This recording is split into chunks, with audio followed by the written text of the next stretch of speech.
Okay, we will continue the our first group from P block, that is group 13 element. So this group is we know that it is boron family. First representative member is boron, then aluminium, then gallium, then indium and thallium.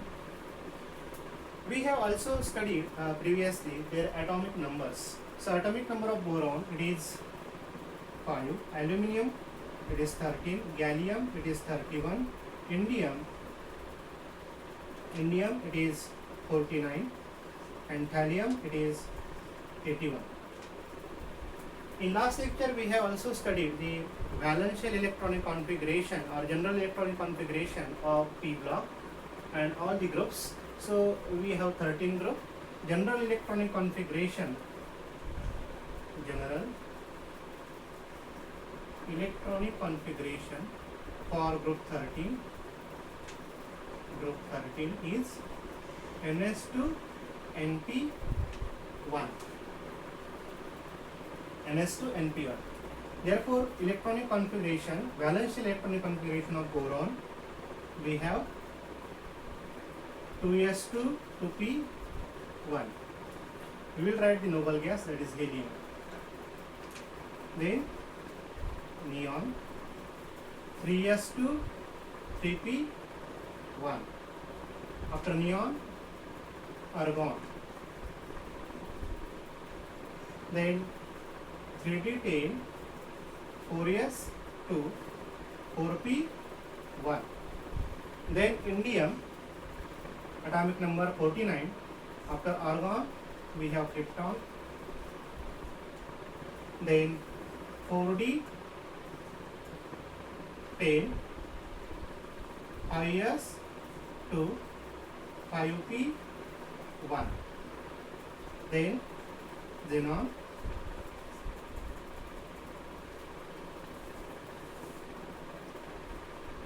four F 14, IUD 10, 6s 2 6p1. So this is electronic configuration of group 13. Boron, it is present in second period. Then this is our third period, fourth period, indium in fifth period and thallium is in sixth period. Second period does not have d orbital. D orbital is absent in second period. Therefore, maximum covalence of second period is limited, that is 4. Beyond 4, the group members of second period elements cannot form 5 bonds. Okay, because limited covalence. Boron have limited covalence, it can maximum form 4 bonds. So aluminium, it is located in third period. It is have vacant d orbital. In third period, d orbital is vacant. Then in fourth period, d orbital is filled, means filled d orbital. Here vacant d orbital. Group period fourth and fifth have filled d orbital and period sixth have filled d and f orbital. Due to this situation, there are some variation in the general group properties because of this intervening d electron and f electron have poor shielding effect. D and f electrons have poor shielding effect.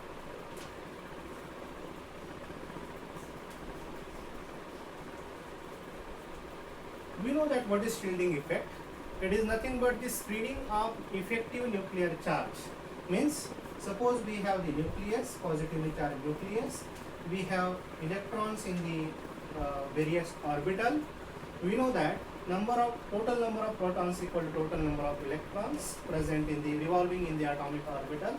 What happens if the electrons present in the orbital, suppose we have this s, p, then d, then f.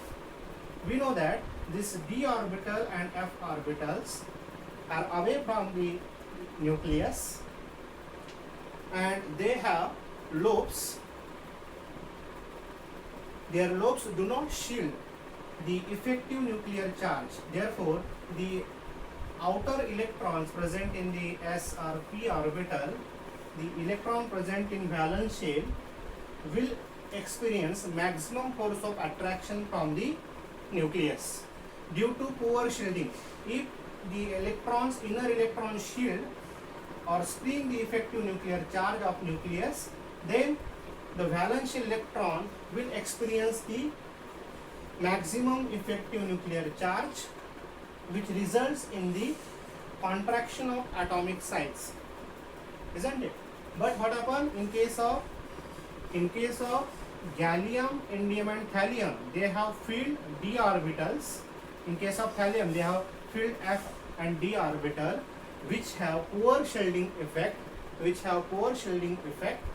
Therefore, what happens? Due to poor shielding of d and f electron, it cannot screen the effective nuclear charge of the proton. Hence, what happens? The nucleus will pull the electrons of outer electrons or valence shell electrons more firmly. Therefore, outer electrons will experience the maximum force of attraction from the nucleus, which results in the decrease in atomic size. Therefore, it is anomalous, that is, atomic size of gallium is less than aluminum.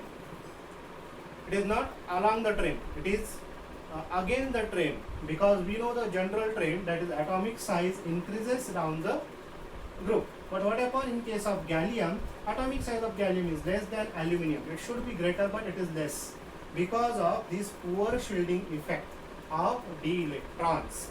The electrons poorly shield the effective nuclear charge. Hence, electrons, valence electron present in p orbital will experience the maximum force of attraction from the nucleus. This is our nucleus. Hence, atomic size decreases. Again, atomic size decreases, ionization potential increases, and again one more effect is there that we want to study, that is inert pair effect. Inert pair effect that we will study in next topic, next lecture. Inert pair effect.